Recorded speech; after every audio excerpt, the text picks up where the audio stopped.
Hi, I'm Morel Parker, and today I'm going to give you 5 ways to expand receptivity so that you can manifest your heart's desires. I, yeah, so I noticed that many people are not even really able to receive, are not willing to receive. They want to be able to do everything by themselves, and which is a great quality to be capable. But in this day and age, with so much that we have to manage and handle, we need someone to help us. And like, this is how it was in the past. It's not just now that it's like this, but there were people that you could hire to help support you and run your household and all of that kind of thing.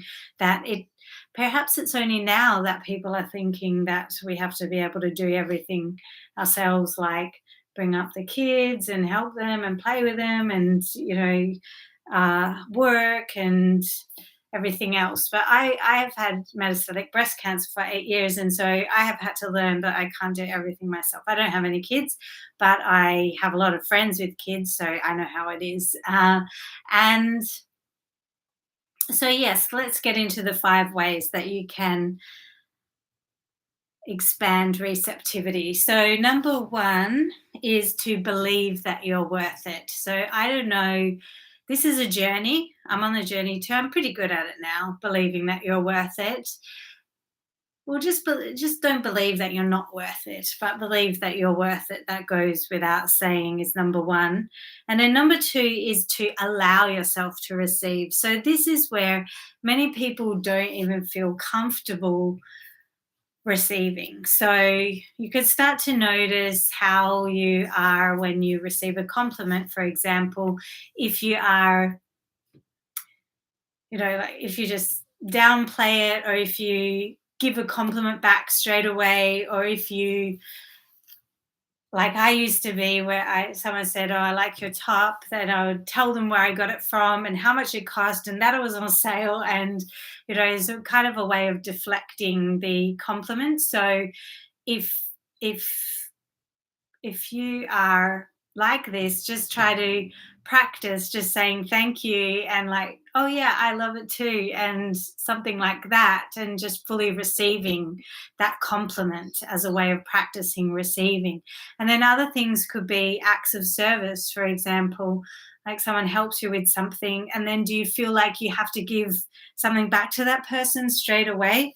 Or are you able to, I mean, it's very nice to give people gifts and to give things back to them, but you don't have to do it. Like, sometimes or often that person wants to give you something, and you don't have to give something back straight away, and you don't have to feel like, oh, now that I have received this, I need to give something back as well, because the person gives to you, you receive it, and then you say thank you, and you can express, like, oh, that, thank you, that helped me so much, or whatever it is. You can give a card, whatever you want, but you don't have to, is the thing. You don't have to feel like it's an eye for an eye all the time. How good it is to give as well. So that when we're able to receive something fully and just be appreciative of it, then that's a double blessing. It's a blessing for us, and it's a blessing for the person who is giving as well. So start to notice that. Then the next one is to check limiting beliefs on receiving. So, for example, that was one that I already mentioned, that do you feel like, if someone gives to you, you have to give back straight away? Like, you need to this is a big one, that people believe they have to deserve it, they have to deserve it, but maybe you just deserve it because you exist, right? And because someone wants to help you. So that's another one, is believing that you deserve. No, I already said that. That's number one. Is checking limiting beliefs of whether you belief that you deserve it or not, whether you believe that you have to give something back straight away because someone gave something to you or at all. And then some other limiting beliefs, that this is a big one in society, is that people believe that we have to work hard in order to deserve something. So maybe we don't have to work hard. I mean, it's about working smarter, not harder as well. So I'm not saying don't work, because working brings a lot of satisfaction as well. I'm just saying that there's this belief in society, like when someone has success, then people will say, oh yeah, but she works so hard, or she, like, didn't have a social life for 3 years, so she deserves it. And that's a limiting belief, that we're not able to, that we have to sacrifice something in order to receive our desires. So, and that we have to work really hard. This working really hard has people's nervous system so shot, so hyperactive, and people are really suffering.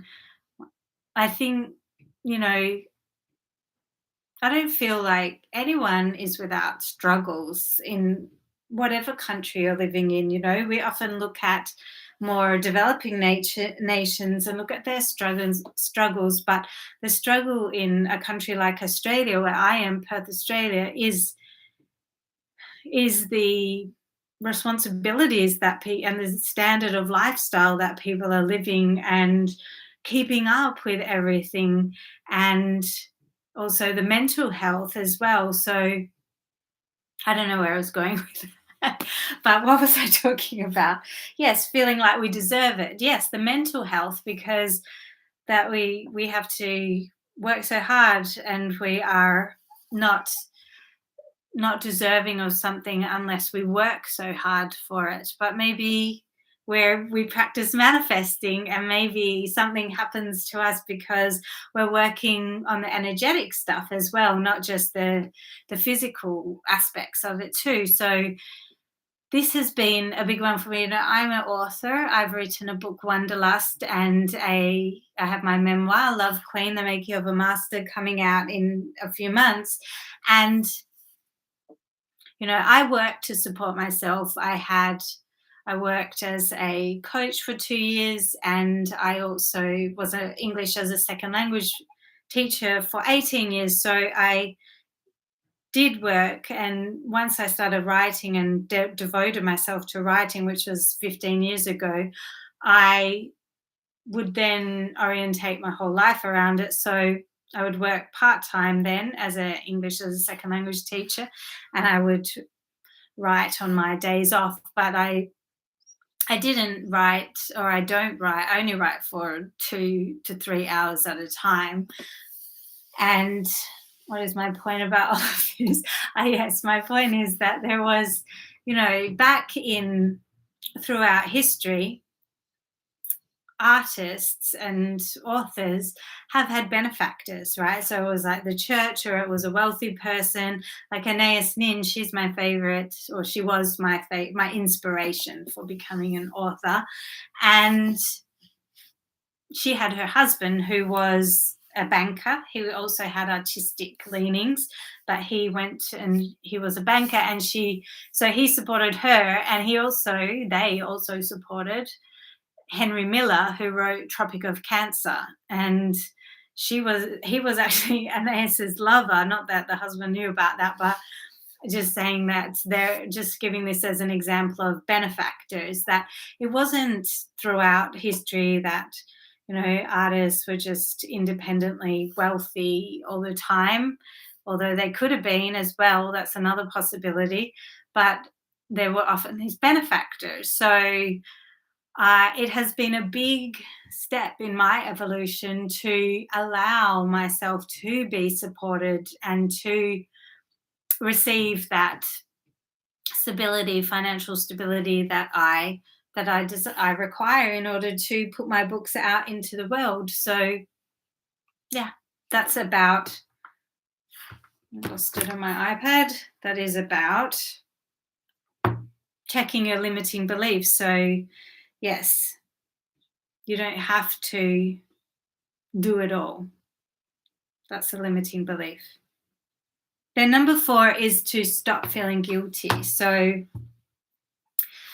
a lot of people feel guilty about receiving when someone gives something to them that has taken something from someone else. That's also a limiting belief. So you can feel guilty, but at least know that you're feeling guilty. So in the book, Gabor Mate in When the Body Says No is the book, that he talks about guilt in there and reframing it to be that when you feel resentful, you have betrayed yourself. But when you feel guilty, you have done what you wanted to do. So it's actually a positive thing. So I have released a transformational guide called Empower. And when you sign up for my website, you receive that for free. And it's all about how to feel your feelings in your body and then transform limiting beliefs as well. So if you're interested in that, the link is in the descriptions. And if you're enjoying this video, don't forget to like and subscribe as well and show your support, or leave me a comment below, any questions or comments. And so, yeah, so that is the Empower Guide. And it's also in my shop, which is in the description as well. I have a range of transformational guides because I used to be a transformational coach, and I ran a course called Healthy and Powerfully Feminine. And I used to teach about manifestation and the power of the mind, and also about being in the body and transforming our relationship with the body as well. So all of these are at my shop, and the link is in the description too. So that's number 3. No, that's number 4. Stop feeling guilty. And if you do feel guilty, to at least know that you feel guilty and just be like, okay, I feel guilty about this, but that's okay. I'm still going to receive this, and I'm going to try to do it as gracefully as possible.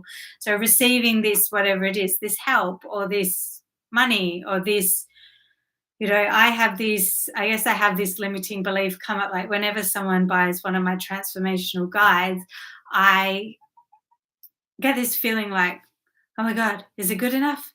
What did I say in there? So that's why I'm going to talk more about my guides, because I embody this stuff now, what I am guiding others to do. So I forget when that is you forget. And when I produced the guides last year, I was really proud of them, and really, I thought they would be very helpful for people. And so I publicized them for a while, but then I was like, okay, that's enough now. But I'm going to talk more about them, because they are a way that the price of an ebook, and you can receive that help, go on that journey to, like, as if this is some of the stuff is what I actually used when I did the course, but it's for the price of an ebook right now. I might run the course again in the future.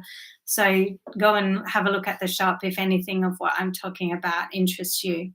So it's at morelleparker.com/shop, or as I said, the link is in the description. So stop feeling guilty, number 4, or at least recognize that you are and be okay with it. Okay, number 5. Be in the body. So this is about the energies of the masculine and the feminine. So when I'm talking about the masculine and the feminine, I'm talking about energies in the body, like the yin yang symbol, that it's a dance between the masculine and the feminine in all of life, and in our beings as well, and these different energies. So the energy of the masculine is the doing, and the energy of the feminine is the being. So the energy of the masculine is the mind, and the energy of the feminine is the body. So again, I'm talking about within each of us, whether male or female or whatever gender we identify with or don't identify with, it's just this energies within us, the masculine and the feminine. So the masculine is the giving, the feminine is the receiving. And so, if you're a woman, that we give to, we give a lot. And so a lot of women feel like they're too much in their masculine, giving all the time. So The feminine is the receptive zone, and so the body is the receptive zone. And that's why I've always said you have to have a really great relationship with your body so that you're not berating yourself. You're not, it's like the mind, the masculine, criticizing the body, the feminine. Imagine that, like that dynamic in a relationship. Then you're not going, the feminine is not going to feel really comfortable, able to flow, able to be her best self. Then that's the way it is between the, if your mind is being critical of your body. So I was trying to lose 5 kilos for 14 years from the age of 14 to 28. And then I transformed this. And so I've shared that in a guide called Radiate. It is about loving your body beautiful. So if you're interested in that, it's one of the transformational guides in my shop. And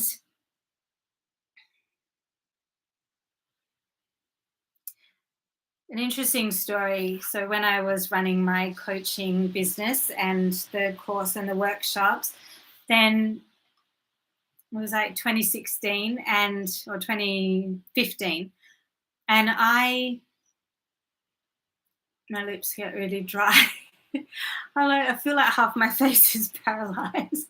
I know, not really, but it just feels really weird. Like I've had surgery on my head, like, and I don't know. I had a wisdom teeth out a couple of years ago, and ever since then, like, it just my jaw feels really weird. So just talk. I've been talking a lot today, so that's my story.